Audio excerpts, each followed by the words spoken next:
Peter Lynch, the GOAT of investing, once said that the only thing you really need to know about stocks is this. They go up, they go down, and sometimes they go down even further. And honestly, that simple truth still holds today. A lot of us get stressed when the market dips or when volatility suddenly spikes. But instead of panicking, I want us to look at something that can actually help us understand what's happening and maybe even help us find better buying opportunities. And that is the VIX, the volatility index. If you're not familiar with the VIX, think of it as the market's fear gauge. When the VIX is low, investors are usually calm. When the VIX jumps, it means fear is rising and people are nervous. But here's the interesting thing. The VIX tends to spike very quickly and then cool off just as quickly. And historically, those spikes, those moments when fear is running hot, are often when long-term investors get some of their best buying points.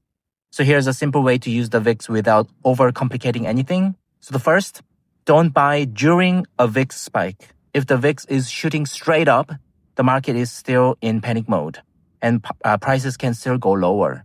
Let that emotional wave pass. So second, wait for the VIX to turn down for a few days in a row. That's your first sign that fear is cooling and the emotional selling is slowing. Third, take a quick look at the VIX futures curve.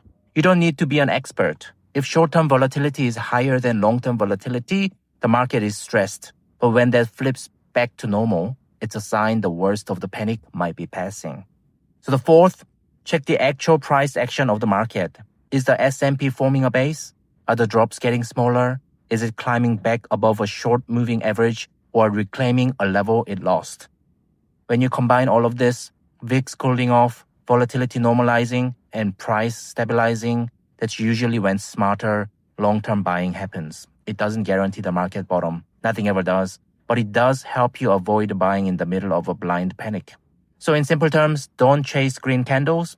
Don't panic on red candles.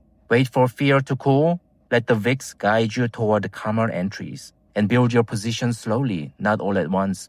And if you've stayed this far in the video, I've added a link at the bottom to Peter Lynch's famous seminar, the one every investor should watch at least once. After you watch it, come back and tell me in the comments what you thought about it. I genuinely love to hear your take.